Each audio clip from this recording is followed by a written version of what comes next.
அன்பார்ந்த தோழர்களே, என் உயிரின் உயிரான விடுதலை சிறுத்தைகளே, உங்கள் அனைவருக்கும் என்னுடைய வணக்கத்தை தெரிவித்துக் கொள்கிறேன். இன்று தமிழகத்தில் 4985 பேருக்கு கொரோனா தொற்று உறுதிப்படுத்தப்பட்டிருக்கிறது. கிட்டத்தட்ட 5000 பேருக்கு. ஒட்டுமொத்தமாக தமிழகத்தில் 1,75,000 பேருக்கு கொரோனா தொற்று உறுதிப்படுத்தப்பட்ட தகவல்கள் வெளியாகியுள்ளன. இன்றைக்கு மட்டும் உயிரிழந்தவர்களின் எண்ணிக்கை 70 பேர்.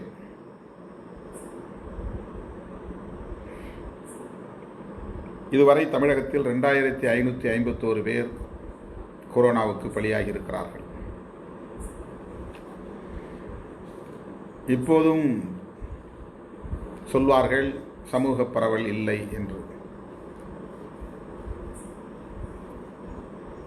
சமூக பரவலின் வேகம் அதிகரித்திருக்கிறது.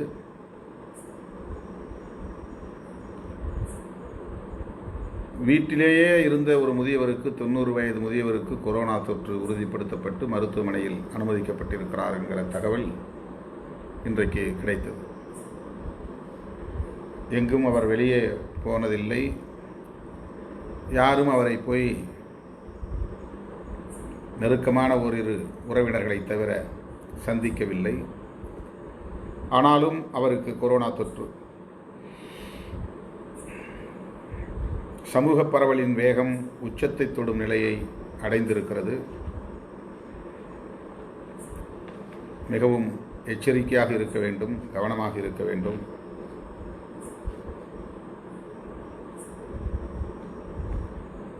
பொது இடங்களுக்கு செல்லக்கூடிய தோழர்கள் கட்டாயமாக முகக்கவசம் அணிய வேண்டும். கைகளை சோப்பு போட்டு நன்றாக கழுவ வேண்டும்.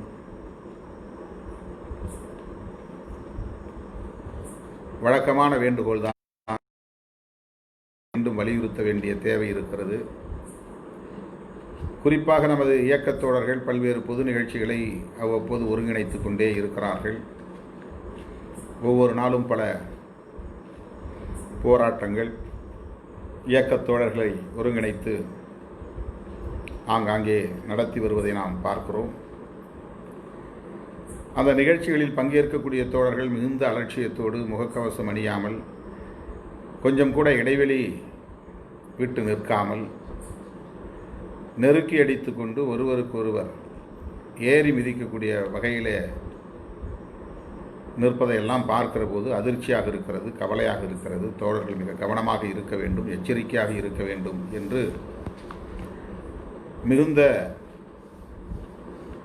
கவலையோடு, எச்சரிக்கை உணர்வோடு வேண்டுகோள் விடுக்கிறேன். அருமை தோழர்களே, கொரோனா தொற்று பரவலை தடுக்க ஒவ்வொரு நாடும் பல்வேறு முயற்சிகளில் ஈடுபட்டு வருகின்றன. தடுப்பு மருந்து கண்டறியப்பட்டிருக்கின்றன. ஆனாலும் கூட இன்னும் அது பயன்பாட்டுக்கு வரவில்லை. எனவே தடுப்பு மருந்து பயன்பாட்டுக்கு வருகிற வரையில் மிகுந்த கவனத்துடன், எச்சரிக்கையுடன் இருக்க வேண்டிய தேவை இருக்கிறது என்பதை அழுத்தமாக சொல்ல கடமைப்பட்டிருக்கிறேன்.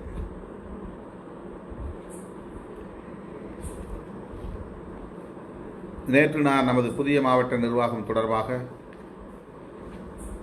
விண்ணப்பித்தவர்களின் பட்டியலை மாவட்ட வாரியாக, விண்ணப்பங்களின் எண்ணிக்கையை மாவட்ட வாரியாக படித்தேன்.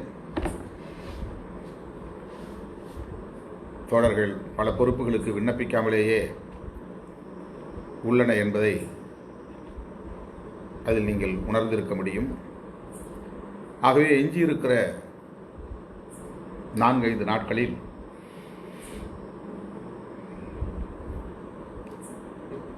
தோழர்கள் விண்ணப்பிக்கப்படாத பொறுப்புகளுக்கு விரைந்து விண்ணப்பிக்க வேண்டும் என்று கேட்டுக்கொள்கிறேன். இன்று நாம் வெளியிட்டுள்ள அறிக்கை ஊடகங்களில் படித்திருப்பீர்கள். 22ஆம் தேதி கம்யூனிஸ்ட் கட்சி CPI நாடு தழுவிய ஆர்ப்பாட்டம் ஒன்றை அறிவித்திருக்கிறது.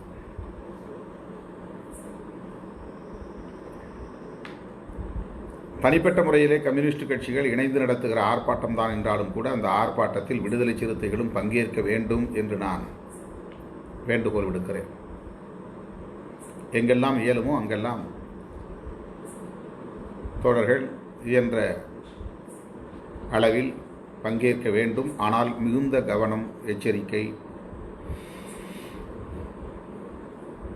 முகக்கவசம் அணியாமல் போராட்டத்தில் பங்கேற்கக்கூடாது. இடைவெளி விட்டு நிற்காமல் போராட்டத்தில் பங்கேற்கக்கூடாது. போராட்டத்தில் பங்கேற்றதால் கொரோனா வந்தது என்று வருத்தப்படும் நிலை ஏற்பட்டுவிடக்கூடாது. அதற்கு நீங்கள் போராட்டத்திற்கு போகாமலேயே இருக்கலாம் என்று எண்ணும் நிலையை உருவாக்கக்கூடாது. ஆனால் இந்த போராட்டம் மிகவும் முக்கியத்துவம் வாய்ந்த ஒரு போராட்டம். அண்மை காலமாக சமூக வலைத்தளங்களில் அரைவேக்காடுகளின் ஆக்கிரமிப்பு அதிகரித்துள்ளது. கூலிக்கு கூவுகிறவர்களின் கும்மாளம் பெருகி இருக்கிறது.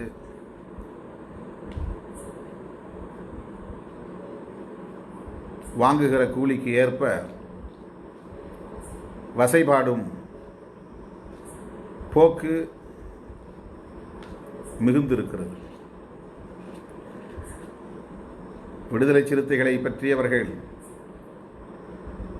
அவதூறு பரப்புவது என்பது வாடிக்கையானதுதான். திருமாவளவனையும் விடுதலை சிறுத்தைகளையும் சீண்டாமல் அவர்களால் நிம்மதியாக இருக்க முடியாது. ஏதோ ஒரு வகையான அரிப்பு சொரிந்து கொண்டால் அவர்களுக்கு ஒரு திருப்தி. நம்மை பற்றி சமூக வலைத்தளங்களில் அவர்களின் காழ்ப்புணர்ச்சியை கக்கும் வகையில்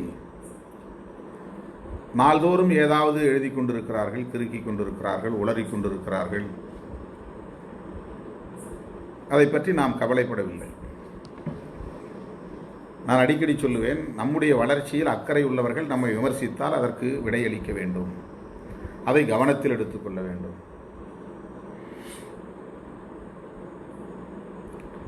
நம்மை பற்றி நேர்மறையாக சிந்திக்க பழக்கப்படாத ஒருவன், அதற்கான வாய்ப்பே இல்லாத நிலையில் இருக்கிற ஒருவன் நம்மை பற்றி விமர்சிக்கிறான் என்றால் அதை ஒரு பொருட்டாகவே எடுத்துக்கொள்ள தேவையில்லை. பெரும்பாலும் நம்மை சீண்டினால் அது ஒரு விளம்பரம். ஊடகத்தலங்களில் அதற்கு பெரிய முக்கியத்துவம் கிடைக்கிறது.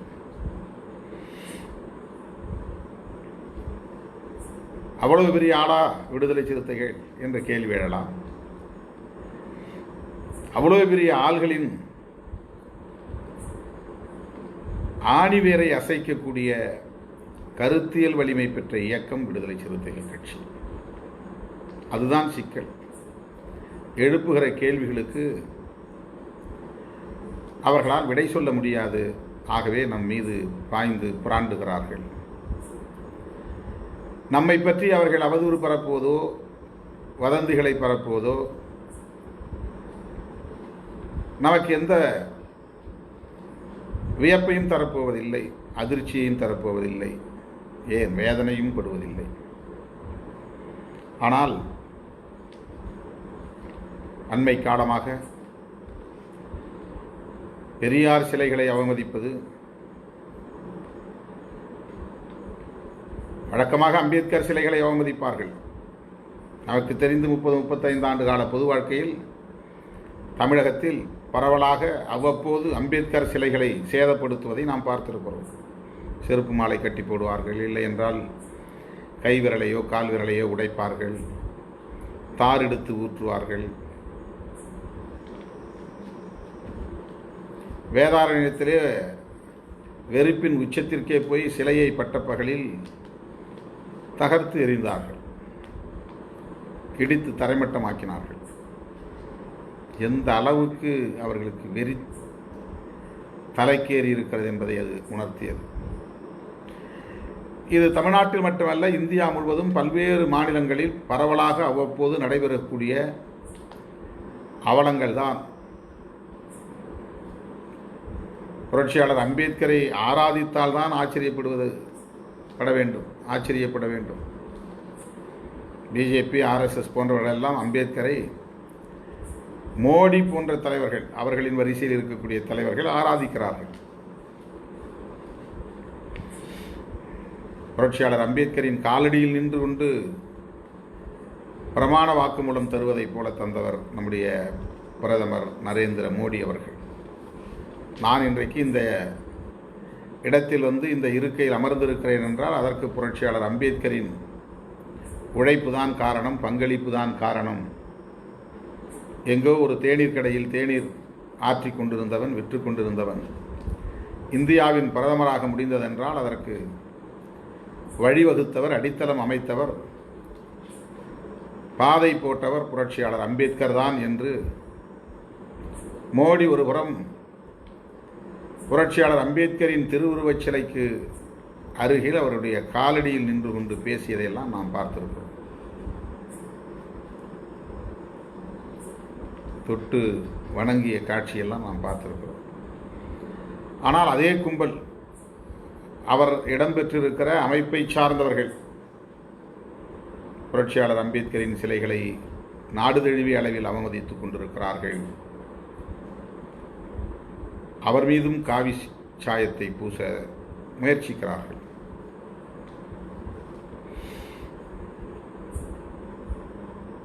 பெரிய திரிபுவாதம் என்னவென்றால், புரட்சியாளர் அம்பேத்கர் அவர்கள் விதேசி மதங்களை ஏற்கவில்லை, சுதேசி மதமான பௌத்தத்தை தான் தழுவினார் என்று, பௌத்தத்தை இந்தியாவில் தோன்றிய மதம் என்று சுதேசி மதமாக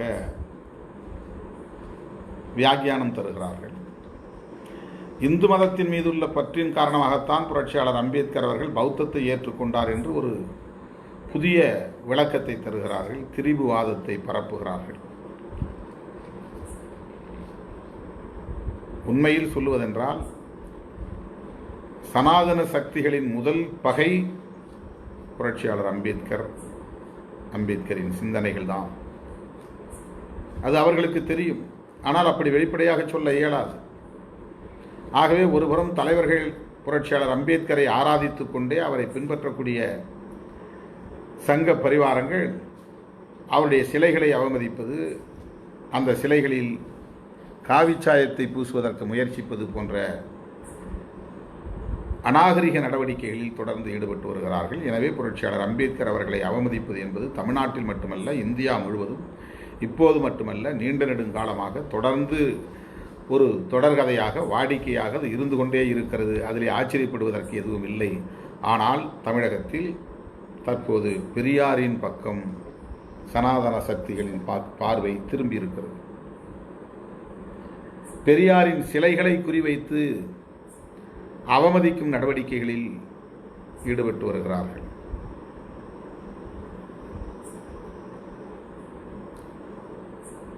புரட்சியாளர் அம்பேத்கர், தந்தை பெரியார் என்கிற இந்த மாமனிதர்கள் சமூக நீதிக்காக, சமத்துவத்திற்காக போராடிய மீட்பர்கள், விடுதலை வீரர்கள்.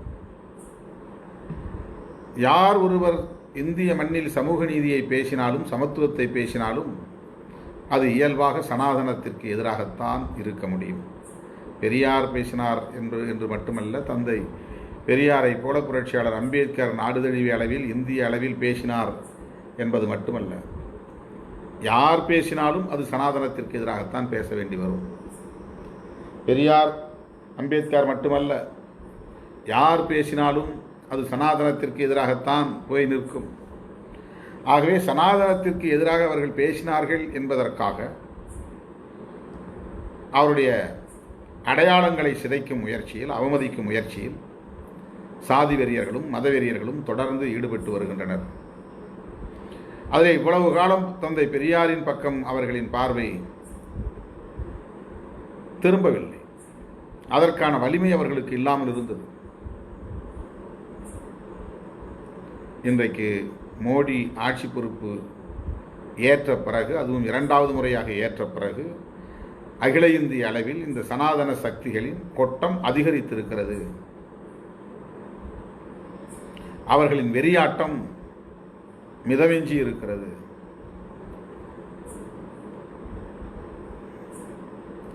தமிழகத்தை பொறுத்தவரையில் அவர்கள் இன்னும் பெரிய சக்தியாக இங்கே வளரவில்லை என்பதால், இத்தனை ஆண்டுகால முயற்சிக்கு பிறகும் அவர்களால் இங்கே வேர்விட முடியவில்லை என்பதால், 2001 திமுக அதிமுக என்று மாறி மாறி கூட்டணி அமைத்தும் கூட அவர்களால் இங்கே ஒரு சக்தியாக பரிணமிக்க முடியவில்லை என்பதால், இந்த தேர்தலை பயன்படுத்திக் கொள்ள வேண்டும், இந்த வாய்ப்பை பயன்படுத்திக் கொள்ள வேண்டும், இந்த காலச்சூழலை பயன்படுத்திக் கொள்ள வேண்டும் என்கிற வெறியோடு தீவிரமாக களமிறங்கி இருக்கிறார்கள். அதற்காக அவர்கள் மதவெறி உணர்வை ஊட்ட வேண்டும் என்கிற அடிப்படையில் மதவெறுப்பு அரசியலை விதைக்கிறார்கள். தமிழகத்தை பொறுத்தவரையில் சிறுபான்மை சமூகத்திற்கு எதிரான வெறுப்பு அரசியலை இங்கே வேகமாக பேசினால் ஈடுபடாது. குறிப்பாக இஸ்லாமியர்களுக்கு எதிராக இங்கே அவர்கள் என்னதான் பேசினாலும் அது இவர்கள் எதிர்பார்க்கக்கூடிய பயனை தராது. பாபர் மசூதி இடிக்கப்பட்ட போது இந்தியா முழுவதும் வன்முறைகள் வெடித்தன. அதற்கு எதிராக சிறுபான்மை சமூகத்தவரும் ஜனநாயக சக்திகளும் கூட ஆங்காங்கே கண்டன போராட்டங்களை நடத்தினார்கள்.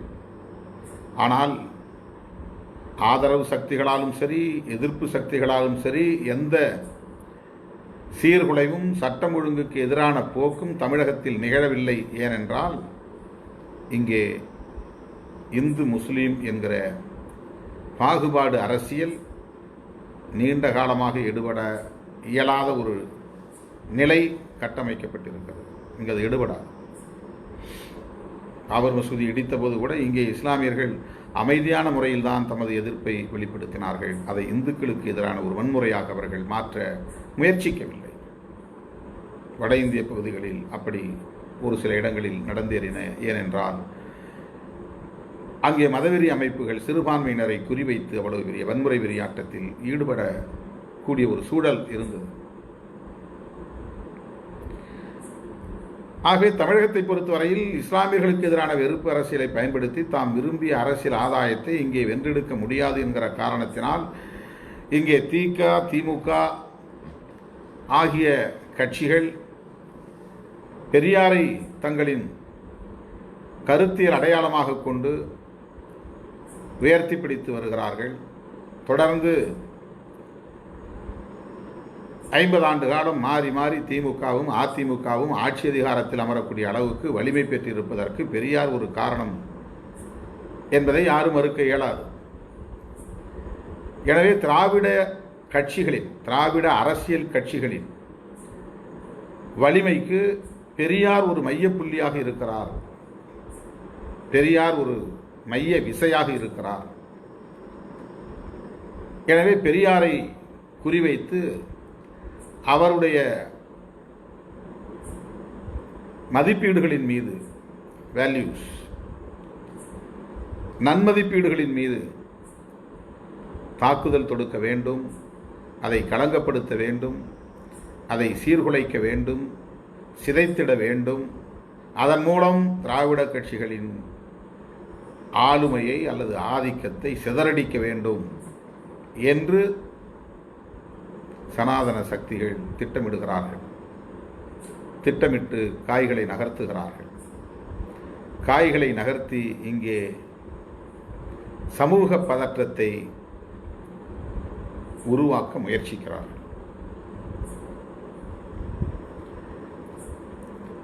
ஆகவே பெரியாரை ஒரு இலக்காக வைத்து அவருடைய அடையாளங்களை சிதைப்பது, அவருடைய சிலைகளின் மீது காவிச்சாயத்தை ஊற்றுவது, செருப்பு மாலை அணிவிப்பது போன்ற அநாகரிகமான, அருவருப்பான, அரைவேக்காட்டுத்தனமான அரசியலை செய்து கொண்டிருக்கிறார்கள். இன்றைக்கு கூட ஈரோட்டிலே ஒரு 50 வயதுக்கு மேற்பட்ட ஒருவர் ருத்ராட்ச மாலைகளை எல்லாம் அணிந்திருக்கிறார். அவர் பள்ளி வால் துண்டித்து விழுந்தால் அது அப்படி துடியாய் துடிக்கும், துள்ளி குதிக்கும். அதை போல அந்த துண்டித்து விழுந்த பள்ளி வாளை போல துடியாய் துடித்து துள்ளி குதித்தார் அந்த பெரியவர். போலீஸ் மடக்க மடக்க தாவுகிறார், வீரவேல் வெற்றிவேல் என்று.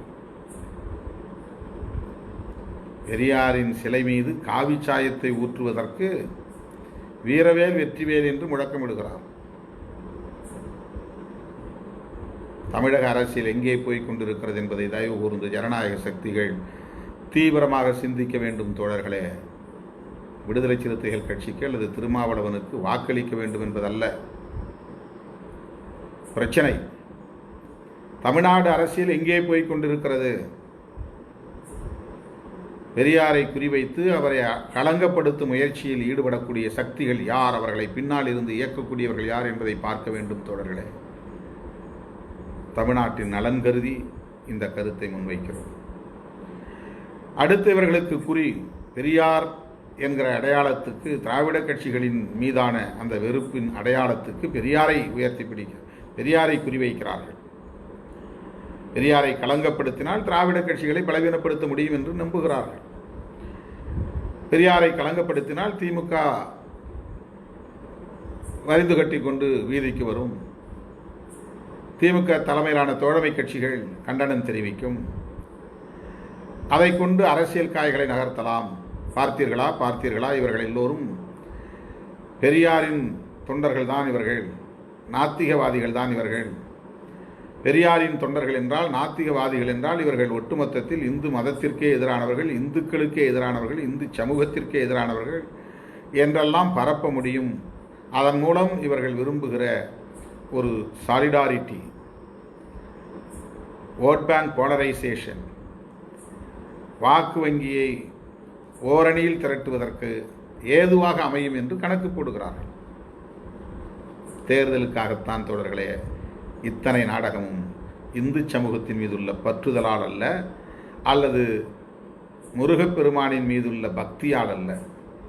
இவர்களின் நாடகம் முருக பக்தரை போல நடிப்பது முருகனின் மீதுள்ள பக்தியால் அல்ல, காவியின் மீதுள்ள பக்தியால்.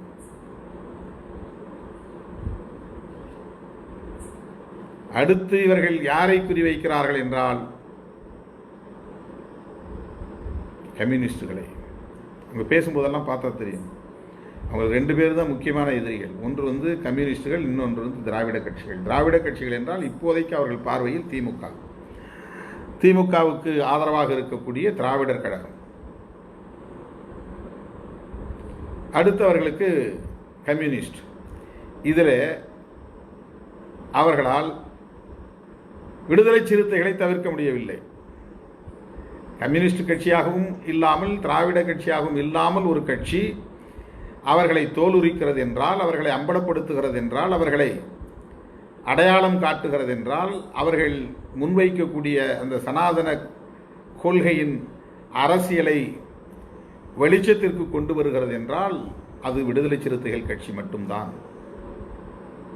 இந்தியா முழுவதும் அம்பேத்கர் பெயரில் இயங்கக்கூடிய எந்த அமைப்பும் சனாதனத்தை தோலுரிக்கும் முயற்சியில் ஈடுபடவில்லை. பிரச்சனைகளின் அடிப்படையில் பிஜேபியை எதிர்ப்பது ஆங்காங்கே நடக்கலாம். சங் பரிவார் அமைப்புகளை எதிர்த்து ஆங்காங்கே சில மக்கள் போராட்டங்களை கூட சிலர் முன்னெடுக்கலாம். ஆனால் கருத்தியல் ரீதியாக சனாதனம் என்பது ஜனநாயகத்திற்கு எதிரான ஒரு கருத்தியல், மனிதகுலத்தை கூறு போடுகிற ஒரு கருத்தியல், பரப்பின் அடிப்படையில் உயர்வு தாழ்வு உண்டு என்பதை நியாயப்படுத்துகிற ஒரு கருத்தியல். ஆகவே அதை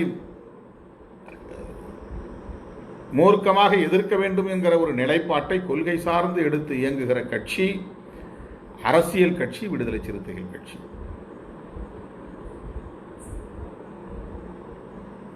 எனவே நம்மையும் அதில் இணைத்துக் கொள்கிறார்கள் இடதுசாரிகள், திராவிட கட்சிகள், குறிப்பாக திமுக,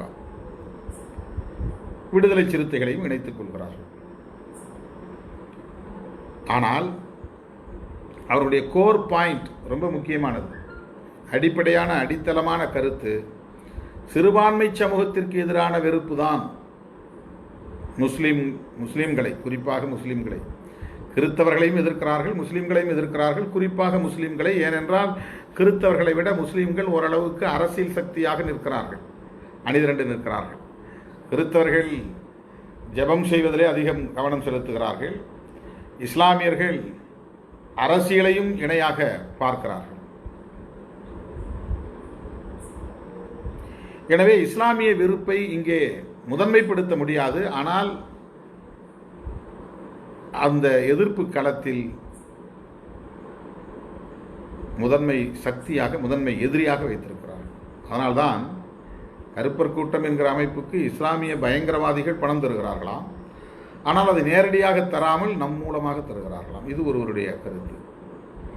இன்னொருவருடைய கருத்து, திமுக, கம்யூனிஸ்டுகள், இஸ்லாமியர்கள் இந்த மூவரும் சேர்ந்து இந்துக்களுக்கு எதிராக செயல்படுகிறார்கள் என்ற ஒரு கருத்துருவாக்கம்.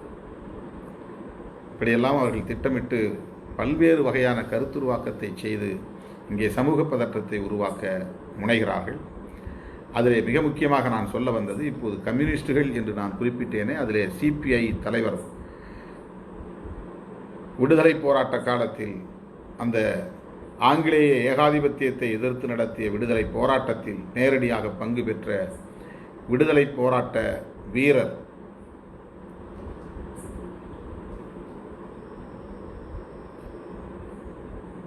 கம்யூனிஸ்ட் கட்சியின் முதுபெரும் தோழர்,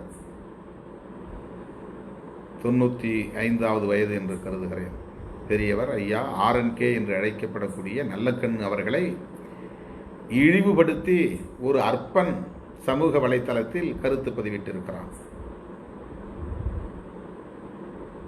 அவன் புத்தி எந்த அளவுக்கு ஒரு இழி புத்தியாக இருக்கிறது, எப்படியெல்லாம் அந்த பாசறையில் இவர்களை வளர்த்தெடுக்கிறார்கள் என்பதை இதன் மூலமே நாம் உணர்ந்து கொள்ள முடியும். அடர்த்தியான மீசைக்கு சொந்தக்காரர், கம்பீரமான மீசைக்கு சொந்தக்காரர், அவருடைய கட்டழகுக்கு மேலும் அழகு கூட்டுகிற கவர்ச்சி நிறைந்த மீசைக்கு சொந்தக்காரர் தான் ஐயா RNK அவர்கள். அவருடைய இளம் பருவத்து புகைப்படத்தை பார்த்தால் தெரியும். கிராமத்திலே நாட்டுக்கட்டை என்பார்கள். அப்படிப்பட்ட ஒரு உடல் வாகு, கட்டுமஸ்தான உடல் வாகு. அதிலே அவருக்கு அந்த சதுர வடிவ முகத்தில் அடர்த்தியான மீசை,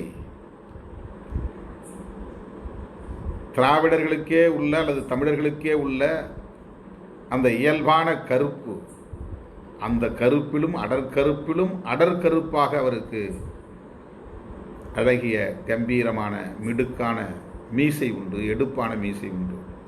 ஆனால் அவர் அதை வைத்துக் கொள்ளாமல் மழித்துக் கொள்வதற்கு என்ன காரணம்? விடுதலை போராட்ட காலத்தில் ஒரு சதி வழக்கிலே கைது செய்து வழக்கம்போல காவல்துறை சைக்கோத்தனமாக மனநலம் பாதிக்கப்பட்டவர்களைப் போல நடந்து கொள்வார்கள் அல்லவா, அப்படி அவரை சித்திரவதை செய்திருக்கிறார்கள். அவருடைய மீசையில் நெருப்பு வைத்து சுட்டு சுட்டு அவரை துன்புறுத்தியிருக்கிறார்கள். நாட்டு விடுதலைக்காக அவர் களத்திலே நின்று போராடினார் என்பதுதான். கம்யூனிச இயக்கத்திலே தன்னை இணைத்துக் கொண்டார் என்பதுதான். ஆதி காலத்தில் அல்லது தொடக்க காலத்தில் தமிழ்நாட்டிலே கம்யூனிச இயக்கம் வேர்விடித்த காலத்தில் தீவிரவாதிகளை இன்றைக்கு எப்படி வேட்டையாடுகிறார்களோ அப்படித்தான் கம்யூனிஸ்ட் கட்சியில் தங்களை இணைத்துக் கொள்கிறவர்களை வேட்டையாடும் நிலை இருந்தது. கம்யூனிஸ்ட் என்று யாரும் ஊருக்கு ஒருவன் சொல்ல முடியாது. அப்படிப்பட்ட காலத்திலே அவர் தன்னை கம்யூனிஸ்ட் கட்சியிலே இணைத்துக் கொண்டார். அதற்காக அவர் மீது ஒரு சதி வழக்கு பின்னப்பட்டு கைது செய்யப்பட்டு கொடூரமான சித்திரவதைகளுக்கெல்லாம் ஆளாக்கப்பட்டு அந்த அடர்த்தியான மீசையிலே காவல்துறையினர் நெருப்பால் சுட்டு சுட்டு அவரை கொடுமை செய்த வரலாற்றுக்குரியவர் ஐயா நல்லக்கண் அவர்கள். சிறைவாசம் கண்டவர், காவல்துறையினருக்கு கண்ணுக்கு தெரியாமல் பல மாதங்கள் அல்லது வருடங்கள் தலைமறைவு வாழ்க்கையை வாழ்ந்தவர். இன்றைக்கும் கரைபடாத வாழ்க்கைக்கு சொந்தக்காரர் என்கிற அரசியலுக்கான ஒரு அடையாளம் அவர். எளிமை செம்மல் என்று புரட்சியாளர் அம்பேத்கர் பிறந்தநாள் விழாவின் போது அவருக்கு நாங்கள் அடைமொழியை ஒன்று வழங்கி அம்பேத்கர் சுடர் விருதும் வழங்கியிருக்கிறோம். அப்படிப்பட்ட அந்த பெரியவரை களங்கப்படுத்தும் வகையில், அவமதிக்கும் வகையில் சமூக வலைத்தளங்களில் இந்த வரலாற்று பின்னணி எதுவுமே தெரியாத ஒரு மூடன், ஒரு அற்பன் இழிவுபடுத்தி இருக்கிறான். அப்படி யாரையும் இழிவுபடுத்தி பேசக்கூடாது என்பது நம்முடைய நிலைப்பாடாக இருந்தாலும், ஐயா நல்லக்கண்ணு அவர்களை இழிவுபடுத்தும் அளவுக்கு ஒருவனுடைய மூளை பாழ்பட்டு கிடக்கிறது, சீழ்பிடித்து இருக்கிறது என்றால் எப்படி அதை நம்மால் சிரித்து கொள்ள இயலும், சகித்து கொள்ள இயலும், பொறுத்து கொள்ள இயலும்? அவரை அந்த அளவுக்கு அவமானப்படுத்தி, அவமதித்து, இழிவுபடுத்தி சமூக வலைத்தளங்களில் பதிவு செய்கிறார்கள் என்றால் இதற்கு பின்னால் சனாதன கும்பலின் சதி இருக்கிறது தோழர்களே. கம்யூனிஸ்டுகளை குறிவைத்து காய்களை நகர்த்துகிறார்கள். அதைவிட இன்னொரு கொடுமையும் அவர்கள் செய்திருக்கிறார்கள். தீநகரிலே கட்டப்பட்டிருக்கிற, எழுப்பப்பட்டிருக்கிற கம்யூனிஸ்ட் கட்சி அலுவலகம் விண்ணை முட்டும் அளவுக்கு பிரம்மாண்டமான கட்டிடம், சிபிஐ கட்சி அலுவலகம், வங்கி கடனின் மூலம் அது எழுப்பப்பட்டிருக்கிறது.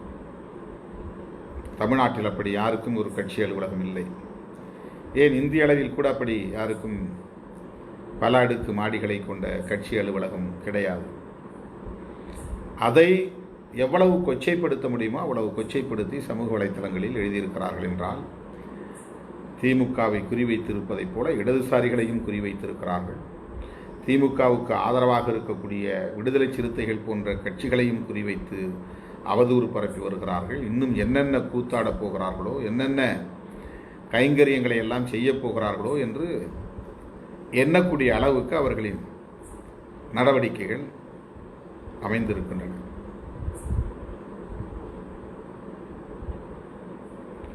சிபிஐ கட்சி அலுவலகத்தையும், சிபிஐயினுடைய முதுபெரும் தலைவர் RNK என்கிற நல்லக்கண்ணு ஐயா அவர்களை பற்றியும் மிக கேவலமான முறையிலே சமூக வலைத்தளங்களில் அவதூறுகளை பரப்புகிற அந்த கும்பலை கண்டித்து 22ஆம் தேதி அந்த இரு கட்சிகளின் சார்பிலும் ஆர்ப்பாட்டம் நடைபெற இருக்கிறது. அதனை விடுதலை சிறுத்தைகள் கட்சி வரவேற்கிறது, மனப்பூர்வமாக ஆதரிக்கிறது. வாய்ப்புள்ள இடங்களில் இயக்க தோழர்கள், விடுதலை சிறுத்தைகள் அந்த ஆர்ப்பாட்டங்களில் இடதுசாரிகளோடு பங்கேற்போம் என்பதையும் தெரிவித்துக் கொள்கிறேன். தோழர்களே, இப்படி இஸ்லாமியர்களுக்கு எதிராகவும், கிறிஸ்தவர்களுக்கு எதிராகவும், திராவிட கட்சிகள் குறிப்பாக திமுகவுக்கு எதிராகவும், விடுதலை சிறுத்தைகளுக்கு எதிராகவும், இடதுசாரிகளுக்கு எதிராகவும் இன்றைக்கு வலதுசாரி பயங்கரவாத சக்திகள், சனாதன பயங்கரவாத சக்திகள் திட்டமிட்டு பல்வேறு செயல் திட்டங்களை வரையறுத்து ஒவ்வொன்றாக அவற்றை நடைமுறைப்படுத்தி வருகிற நிலையை நாம் பார்க்கிறோம். இது மிகவும் ஆபத்தான ஒரு போக்கு. எது எக்கேடு கெட்டால் என்ன, நமக்கு எஞ்சி இருக்கிற நாட்களில் ஆட்சி அதிகாரம் உருப்படியாக நகர வேண்டும் என்பதில் மட்டுமே இன்றைக்கு தமிழக ஆளும் கட்சியான அதிமுக எண்ணிக்கொண்டிருக்கிறது. தேர்தலில் கூட அவர்களின் கூட்டணி தொடரலாம்.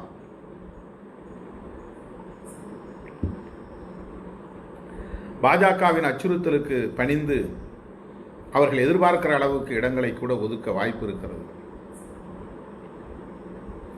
அதன் மூலம் இங்கே பாரதிய ஜனதா சட்டப்பேரவை தேர்தலில் தமது கணக்கை தொடங்குவதற்கு, அக்கவுண்ட் சட்டப்பேரவை கணக்கு தொடங்குவதற்கு ஏதுவாக பல வேலைகளை செய்ய வாய்ப்பு இருக்கிறது. அவர்களுக்கு தெரிந்த ஒரே அரசியல் உத்தி மதவெறியை தூண்டுவதுதான். மதத்தின் அடிப்படையிலான வெறுப்பு அரசியலை விதைப்பதுதான்.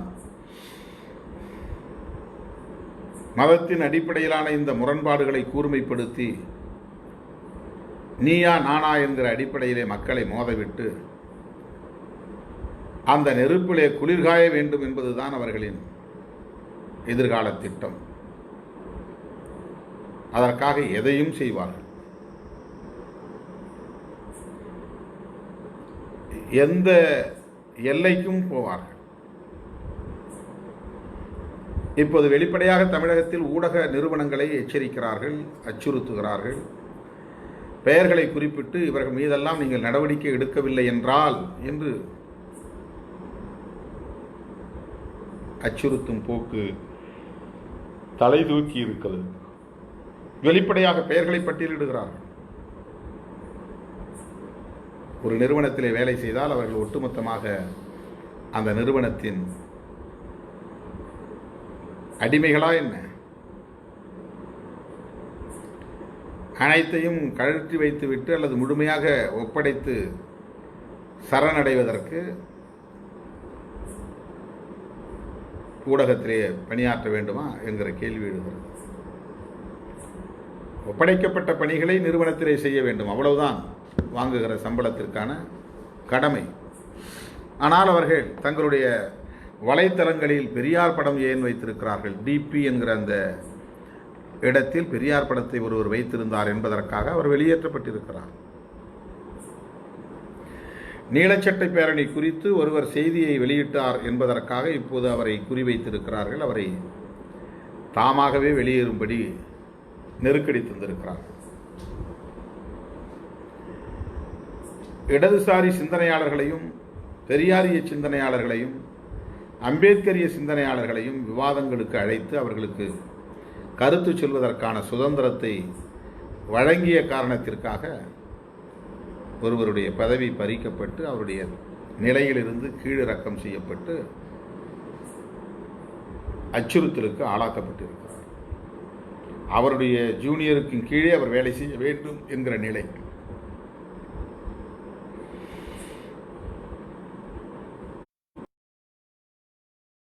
அந்த தொலைக்காட்சியில் இன்றைக்கு தலை தூக்கி இருக்கின்றன. சில சனாதன உதிரிகளின் சவடால்களுக்கு நியூஸ் 18 காட்சி பணிந்திருக்கிறது, அச்சப்பட்டிருக்கிறது. ஊடக நிறுவனங்களையே அச்சுறுத்துவது எவ்வளவு கொடிய ஒரு பாசிசம்! அதற்கு அஞ்சி ஊடக நிறுவனத்தின் அதிபர்கள் தங்களின் கட்டுப்பாட்டின் கீழே வேலை செய்யக்கூடியவர்களை பணியிலிருந்து அப்புறப்படுத்துவது அல்லது பொறுப்பிலிருந்து தகுதி இறக்கம் செய்வது என்ன நியாயம் இது? ஊடக நிறுவனங்களை நடத்தக்கூடிய தொழில் அதிபர்கள் யாருக்கு அஞ்சுகிறார்கள்? அரசுக்கா, ஆட்சியாளர்களுக்கா, அல்லது அவர்களின் பின்னிருந்து இயக்கக்கூடிய சனாதன கும்பலுக்கா?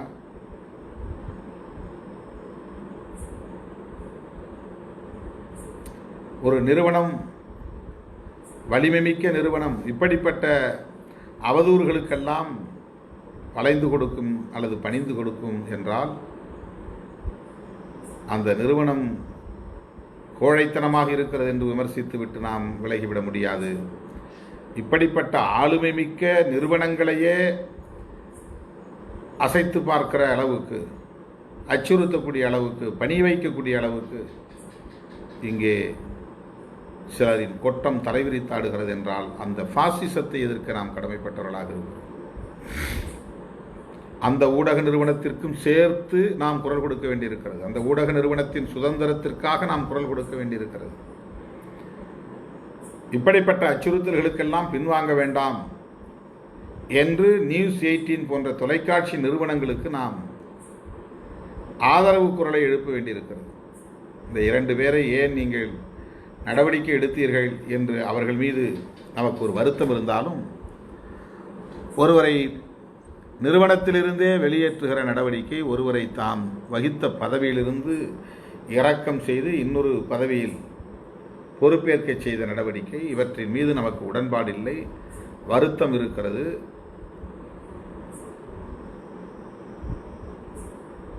ஆனால் அவர்களுக்கு ஒரு அழுத்தம் கொடுக்கிறார்களே, அச்சுறுத்துகிறார்களே, அந்த அச்சுறுத்தும் போக்கை நாம் கண்டும் காணாமல் ஒதுங்கிவிட முடியாது. இந்த 2 ஊடகவியலாளர்களின் மீது நடவடிக்கை எடுத்த நியூஸ் 18 தொலைக்காட்சி நிறுவனத்தின் மீது நமக்குள்ள வருத்தத்தை விட, வலியை விட, அவர்கள் மீது உள்ள கோபத்தை விட, அப்படிப்பட்ட வலிமையான ஒரு ஊடக நிறுவனத்தையே பணிய வைக்கக்கூடிய அளவுக்கான ஒரு பாசிச சக்தி இங்கே தலை தூக்கி வருகிறதே, அது எவ்வளவு ஆபத்தானது. சராசரி மனிதர்களை, சாமானிய மனிதர்களை அச்சுறுத்தினால் அவர்கள் இலகுவாக பணிந்துவிட முடியும். ஆனால் இந்தியா முழுவதும் 72க்கும் மேற்பட்ட சேனல்களை நடத்தக்கூடிய ஒரு பெரிய ஊடக நிறுவனம் நியூஸ் 18. அவர்களையே இவர்கள் பணிய வைக்கக்கூடிய அளவுக்கு அச்சுறுத்துகிறார்கள் என்றால் எந்த அளவுக்கு சனாதனத்தின் பாசிச போக்கு இங்கே தலைவிரித்து ஆடுகிறது, கொட்டம் அடிக்கிறது என்பதை தயவு கூர்ந்து நாம் ஒப்பீடு செய்து பார்க்க வேண்டும் தோழர்களே. எனவே ஊடக நிறுவனங்களை அச்சுறுத்துவது, ஊடகவியலாளர்களை அச்சுறுத்துவது, சுதந்திரமாக செயல்பட விடாமல் தடுப்பது, சுதந்திரமாக கருத்துக்களை சொல்ல விடாமல் தடுப்பது, அச்சுறுத்தலின் மூலமாகவே அவர்களை அச்செயல்களில் இருந்து பின்வாங்க வைப்பது கொடிய பாசிசம். மிக மோசமான ஒரு அணுகுமுறை அது.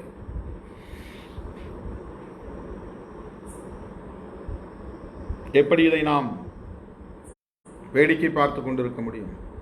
எனவே இந்த இடத்தில் நாம் அந்த கொடிய பாசிசத்தை எதிர்க்கிற போது நியூஸ் 18 தொலைக்காட்சி என்கிற அந்த ஊடக நிறுவனத்திற்கு ஆதரவாகவும் நாம் பேச வேண்டிய நிலையிலே இருக்கிறோம்.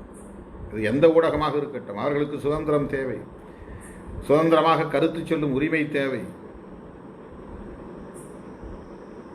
அவர்களுக்கு நெருக்கடி தரக்கூடிய அளவுக்கு அதில் பணியாற்றக்கூடியவர்களை நெருக்கினால் அதை எப்படி நாம் வேடிக்கை பார்க்க முடியும்? ஆகவே அந்த நியூஸ் 18 தொலைக்காட்சி நிறுவனத்தில் பணியாற்றி கொண்டிருக்கிற குணசேகரன், அதிலிருந்து தற்போது வெளியேறி இருக்கிற ஹசீப் போன்றவர்கள் வஞ்சிக்கப்பட்டிருக்கிறார்கள். பாதிக்கப்படக்கூடிய அளவுக்கு அவர்கள் மீது ஒரு தாக்குதல் தொடுக்கப்பட்டிருக்கிறது. உளவியல் ரீதியான பாதிப்புகளுக்கு அவர்கள் ஆளாகும் அளவுக்கு இங்கே ஒரு மோசமான பாசிச போக்கு தலை தூக்கி இருக்கிறது. அவர்கள் மீது இந்த ஒடுக்குமுறையை ஏவிய ஊடக நிறுவனத்துக்கு எதிரான ஒரு பாசிசமும் இங்கே கொட்டமடிக்கிறது. இவர்கள் மீது நடவடிக்கை எடுக்கக்கூடிய அளவுக்கு ஒரு அழுத்தத்தை எது தந்திருக்கிறது? யார் தந்தது? அதுதான் இங்கே எழுப்ப வேண்டிய முக்கியமான கேள்வி. அவ்வளவு பெரிய ஊடக நிறுவனத்தையே அச்சுறுத்தி பணிய வைக்கிறார்கள் என்றால் தமிழ்நாட்டில் இன்னும் என்னென்ன வெறியாட்டங்களை எல்லாம் அரங்கேற்றப் போகிறார்களோ என்று நாம் யூகிக்க வேண்டியிருக்கிறது. யார் யாரையெல்லாம் பணிய வைக்கப் போகிறார்களோ, எந்த அளவுக்கு சமூக பதற்றத்தை உருவாக்கப் போகிறார்களோ என்கிற கவலை நமக்கு மிஞ்சுகிறது தோழர்களே. ஆகவே திமுக உள்ளிட்ட திராவிட கட்சிகள், சிபிஐ உள்ளிட்ட இடதுசாரி கட்சிகள்,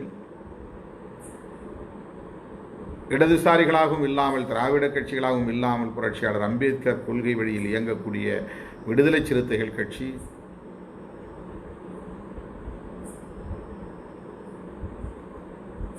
ஊடக நிறுவனங்கள் மற்றும் ஊடகவியலாளர்கள் என்று அனைத்து தரப்பினரையும் தங்களுக்கு எதிராக கருத்து சொல்லக்கூடிய அனைத்து தரப்பினரையும் நசுக்குவதற்கு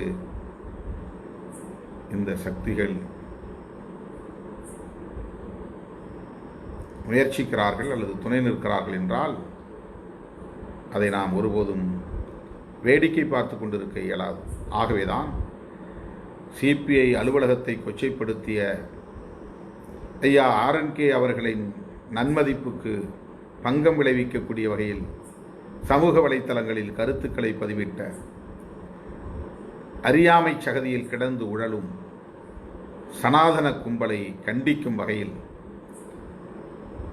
அந்த நடவடிக்கையில் நேரடியாக ஈடுபட்டவர்கள் அனைவரையும் கண்டிக்கிற வகையில் அவர்கள் மீது நடவடிக்கை எடுக்க வலியுறுத்தும் வகையில் அந்த ஊடக நிறுவனத்திற்கு பாடம் புகட்டும் வகையில் வருகிற ஜூலை 22ஆம் தேதி சிபிஐ அறிவித்திருக்கிற ஆர்ப்பாட்டத்தில் தார்மீக ரீதியாக விடுதலை சிறுத்தைகள் ஆதரவை தெரிவித்துக் கொள்கிறது. வாய்ப்புள்ள தோழர்கள் ஆங்காங்கே அந்த அறப்போராட்டத்தில் பங்கேற்க வேண்டும், சங் பரிவார் கும்பலின் கொட்டத்தை முறியடிக்க வேண்டும் என்று விடுதலை சிறுத்தைகள் கட்சியின் சார்பில் விடுதலை சிறுத்தைகளுக்கு மட்டுமல்ல அனைத்து தரப்பு ஜனநாயக சக்திகளுக்கும் நான் வேண்டுகோள் விடுக்கிறேன். அருமை தோழர்களே, நியூஸ் 18 ஒரு அறிக்கை வெளியிட்டிருப்பதாக ஒரு இமேஜ் பரவி கொண்டிருக்கிறது, ஒரு படம். அவர்கள் விமர்சனங்களை வரவேற்க தயாராக இருக்கிறார்களாம், பிழைகள் இருந்தால் திருத்திக் கொள்ளவும் தயாராக இருக்கிறார்களாம். அதெல்லாம் ஒரு பரந்த ஜனநாயக மாண்புகளை வெளிப்படுத்துவதை போன்ற ஒரு தோற்றத்தை உருவாக்குகிறது. அதில் அவர்கள் சொல்லுகிறார்கள், நாங்கள் யாருடைய இன்ஃப்ளூயன்ஸுக்கும் கட்டுப்பட்டவர்கள் அல்ல, நாங்கள் இடதுசாரி இடது பக்கமாகவோ வலது பக்கமாகவோ சாயக்கூடியவர்கள் அல்ல, மையத்தில் நின்று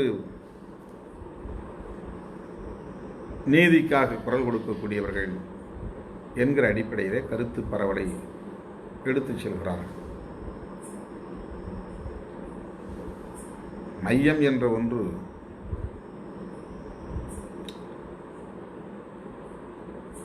வழக்கத்தில் இருந்தாலும் நடைமுறையில் இருந்தாலும் அரசியல் களத்தில் இடது வலது என்கிற அடிப்படையிலான உரையாடல்கள் தான் தொடர முடியும், தொடுக்க முடியும், நிகழ்த்த முடியும், அதை நீட்டிக்க முடியும். நடுநிலை என்ற ஒன்று சமனற்ற ஒரு சமூகத்தில் இருக்கவே முடியாது, இருக்கவும் கூடாது. இடதாகவும் வலதாகவும் பிளவுபட்டு கிடக்கிற சமூகத்தில் நான் இடப்பக்கமும் போக மாட்டேன், வலப்பக்கமும் போக மாட்டேன், நடுவிலேயே நின்று கொள்வேன் என்றால் இயங்காமல் இருப்பேன் என்று பொருள். ஒரு இடத்தில் நின்று கொண்டு செயலிழந்து கிடப்பேன் என்று பொருள்.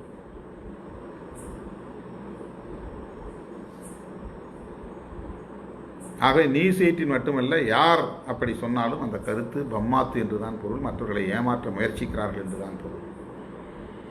சமனற்ற சமூகத்தில் பலவீனமானவர்களின் பக்கம் நிற்பது என்று முடிவெடுப்பதுதான் ஜனநாயகம். பலவீனமானவர்கள் என்பதை விட பாதிக்கப்பட்டவர்களின் பக்கம் நிற்பது என்பதுதான் ஜனநாயகம். பாதிக்கப்பட்டவர்கள் என்பதை விட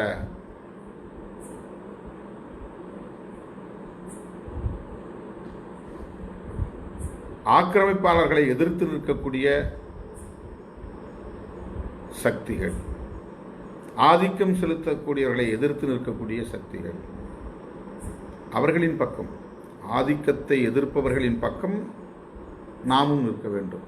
ஆக்கிரமிப்பை விரட்டக்கூடியவர்களின் பக்கம் நாம் நிற்க வேண்டும்.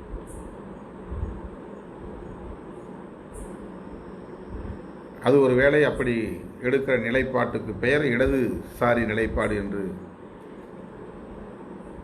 வலதுசாரிகள் முத்திரை குத்தலாம், அது பிரச்சனை இல்லை.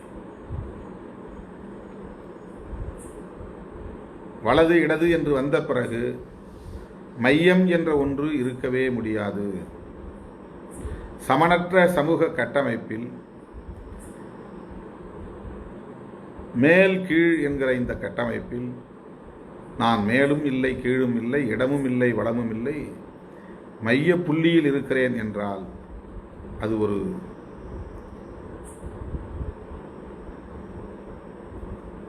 விலகு விசைகளை தன்னை நோக்கி ஈர்க்கவும் இறுக்கிக் கொள்ளவும், இடதுக்கு வலதுக்கு உரிய ஆற்றலை பாதுகாப்பான முறையிலே வழங்கவும் அந்த மைய புள்ளிக்கு ஆற்றல் உண்டு. அது மைய நோக்கு விசை என்கிற அடிப்படையில் அறிவியலில் எதிரொலிக்கக்கூடிய ஒன்று. ஆனால் அரசியல் தளத்தில் மக்களுக்கான பணியாற்றும் அந்த களத்தில் எப்போதும் உழைக்கும் மக்களின் பக்கமே நிற்க வேண்டும், அவர்களுக்கான குரலாகவே ஓங்கி ஒலிக்க வேண்டும். அதுதான் ஜனநாயக அடிப்படையிலான ஒரு நிலைப்பாடாக இருக்க முடியும். நியூஸ் 18க்கு மட்டுமல்ல, எல்லா ஊடகங்களுக்குமான ஒரு கருத்தாக நாம் இதை முன்வைக்கிறோம். அப்படி ஒரு நிலைப்பாட்டை எடுக்கிற போது அதற்கு சட்டப்பூர்வமான பாதுகாப்பு இருந்தால் போதும் என்கிற புரிதலில் இருந்துதான் அதை சாதிக்க முடியும். ஆட்சி அதிகாரத்தில் இருப்பவர்களின் தயவு வேண்டும், அவர்களின் துணை வேண்டும் என்று வலதுசாரி நிலைப்பாட்டை எடுத்துக்கொண்டு இடதுசாரி அரசியலின் மீது தாக்குதலை தொடுத்துவிட்டு நாங்கள் இடதும் இல்லை வலதும் இல்லை மையத்தில் நிற்கிறோம் என்று சொல்லுவது எல்லோரையும் ஏமாற்றுகிற மோசடி வேலை. விடுதலை சிறுத்தைகள் தெளிவாக இருக்கிறோம். பாதிக்கப்பட்டோர் பக்கம் எப்போதும் நிற்போம். நியாயத்தின் பக்கம், நீதியின் பக்கம், சமூக நீதியின் பக்கம், ஜனநாயகத்தின் பக்கம், சகோதரத்துவத்தின் பக்கம், சமத்துவத்தின் பக்கம் விடுதலை சிறுத்தைகள் நிற்கும், கைகோர்க்கும், களமாடும். இந்த நிலைப்பாட்டில் எந்த மாற்று கருத்தும் இல்லை. எனவே எனது அருமை தோழர்களே, சனாதன சக்திகளின் கொட்டம் இங்கே தலைவிரித்து ஆடுகிறது.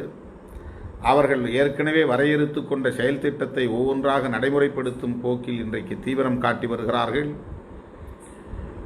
இடதுசாரிகளுக்கு எதிராகவும், திராவிட கட்சிகளுக்கு எதிராகவும், விடுதலை சிறுத்தைகளுக்கு எதிராகவும் அப்பட்டமான அவாண்டமான பழி சுமத்தும் நடவடிக்கைகளில், அவதூறு பரப்பும் நடவடிக்கைகளில், வதந்திகளை பரப்பும் நடவடிக்கைகளில், வெறுப்பு அரசியலை விதைக்கும் நடவடிக்கைகளில் வெளிப்படையாகவே தீவிரமாகவே ஈடுபட்டு வருகின்றனர். நாம் எச்சரிக்கையாக இருப்போம். நாம் என்பது ஜனநாயக சக்திகளாகிய நாம் மிகுந்த கவனத்துடன் கடமைகள் ஆற்றுவோம் என்பதை சொல்லி 22ஆம் தேதி நடைபெறவுள்ள அந்த கம்யூனிஸ்ட் கட்சிகளின் ஆர்ப்பாட்டம் வெல்ல வாழ்த்தி, புதிய மாவட்ட நிர்வாகத்திற்கான கடைசி நாள், விண்ணப்பம் செய்வதற்கான கடைசி நாள் ஜூலை 25. அதிலே நினைவு கொள்ளுங்கள், நெஞ்சில் நிறுத்துங்கள், விரைந்து செயல்படுங்கள் என கேட்டு நிறைவு செய்கிறேன். மீண்டும் நாளை சந்திப்போம். நன்றி, வணக்கம்.